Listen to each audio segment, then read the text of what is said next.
Among his foes what havoc done. Yet hurt he not a soul. He saved his brother, and he won the grace of self-control. 92. When the master had ended this discourse, he identified the birth. Ananda was then the younger brother, and I was myself the elder. Number 182. Samgamavakara-Jātaka. O elephant, a hero thou, etc. This story the master told while staying at Jetavana, about elder Nanda. The master, on his first return to Kapila city, had received into the community Prince Nanda, his younger brother, and after returned to Savatthi and stayed there. Now Father Nanda, remembering how as he was leaving his home, after taking the bowl, in the master's company, Janapadakali was looking out of a window, with her hair half combed, and she said, "Why, Prince Nanda is off with the master. Come back soon, dear Lord." Remembering this, I say, grew downcast and despondent, yellower and yellower, and the veins stood knotted over his skin. When the master learnt of this, he thought, what if I could establish Nanda in sainthood? To Nanda's cell he went, and sat on the seat which was offered him. "Well, Nanda," he asked, "are you content with our teaching?" "Sir," replied Nanda, "I am in love with Janapadakali, and I am not content." "Have you been on pilgrimage in the Himalaya, Nanda?" "No, sir, not yet." "Then we will go." "But, sir, I have no miraculous power, how can I go?" "I will take you, Nanda." So saying, the master took him the hand, and thus passed through the air. On the way they passed over a burnt field. There, upon the charred stump of a tree, with nose and tail half gone, hair scorched off, and hide a cinder, nothing but skin, all covered with blood, sat a she-monkey. "Do you see that monkey, Nanda?" the master asked. "Yes, sir." "Take a good look at her," said he. Then he pointed out, stretching over 60 leagues, the uplands of Manasila, the 7 great lakes, Anotada and the rest, the 5 great rivers, the whole Himalaya highlands, with the magnificent hills named of gold, of silver, and of gems. And hundreds of other lovely spots. Next he asked, "Nanda, have you ever seen the abode of the 33 archangels?" 93, "No, sir, never," was the reply.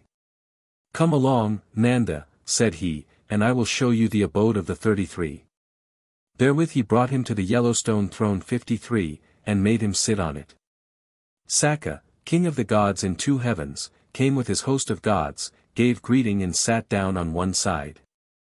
His handmaids to the number of 25 million, and 500 nymphs with doves' feet, came and made greeting, then sat down on one side. The master made Nanda look at these 500 nymphs again and again, with desire after them. "Nanda," said he, "do you see these dove's foot nymphs?" "Yes, sir." "Well, which is prettiest, they or Janapadakali?" "Oh, sir. As that wretched ape was in comparison with Janapadakali, so is she compared with these." "Well, Nanda, what are you going to do?" "How is it possible, sir, to win these nymphs?" "By living as an ascetic, sir," said the master, "one may win these nymphs." The lad said, "If the blessed one pledges his word that an ascetic life will win these nymphs, an ascetic life I will lead." "Agreed, Nanda, I pledge my word." "Well, sir," said he, "don't let us make a long business of it. Let us be off, and I will become an ascetic." The master brought him to Jetavana back again. The elder began to follow the ascetic life. The master recounted to Sariputta, the captain of the faith, how his younger brother had made him pledge himself in the midst of the gods in the heaven of the 33 about the nymphs. In the same manner, he told the story to elder Mahamoggalana, to elder Mahakassapa, to elder Anuruddha, to elder Ananda, the treasurer of the faith, 80 great disciples in all, and then, one after the other, he told it to the other brethren. The captain of the faith, elder Sariputta, asked elder Nanda, "Is it true, as I hear, friend, that you have the Buddha's pledged word that you shall win the nymphs of the gods in the heaven of the 33, by passing your life as an ascetic?" Then, he went on, "Is not your holy life all bound up with womankind and lust? If you live chaste just for the sake of women,